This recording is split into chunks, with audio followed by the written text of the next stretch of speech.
kabıgın enek kulüne batırgan idi. Dövet deyizler şundan koyup bileriz. Munçalanmış. Yasılar. Munçalandı mı? Vallahi ilk başta Ömer bilen urmanğa barabız.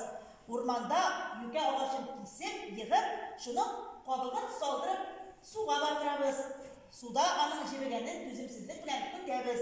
Indi kabıgından ayrılıp çıkkaç bile munçalar hasıl bular. Minam şabatanın sinu. Burada mı devat?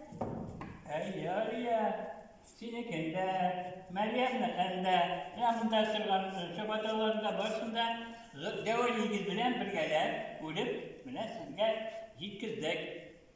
Aliye. Eğer bizge şabatar yiyip setene. Eydeli kızım. Hadi.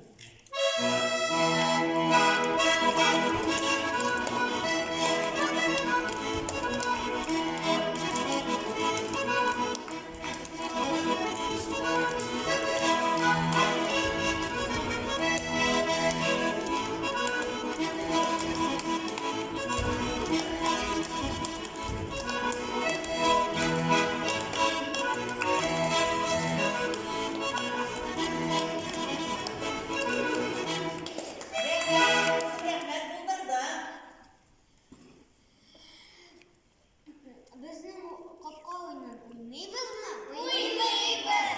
Eyden seni kopka oyununda oynamalımız. Ey qopqa, bizim qopqa, oshib turg'ani yapma, kelib chiqib yeriymiz, to'xtamaymiz, bilamiz, qopqaga shu suvlar shab ettirib yapma. Ne ishlatamiz, ne ishlatamiz? Jillatamiz. Jillayib bilmayman, biyda bilmayman shu. Alay satizaydi şey. Yer artıqnaz, tırnak tırmadi, tırnak tishgan tırmağa, tırnak tishgan tırmani. Buldurdim.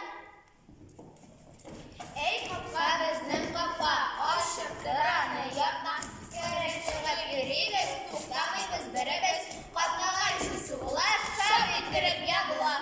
Ne ishlatamiz, ne yozaveramiz? Eydegiz bizani Meryemni shirlatamiz. U bit noto'g'ri shirlay bilamiz. Eyde güzeli.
Oy rahmet bağlar buldurdunuz. Eyden seni hazır iger gerek. Min sizge yüke balıktan şey çektim.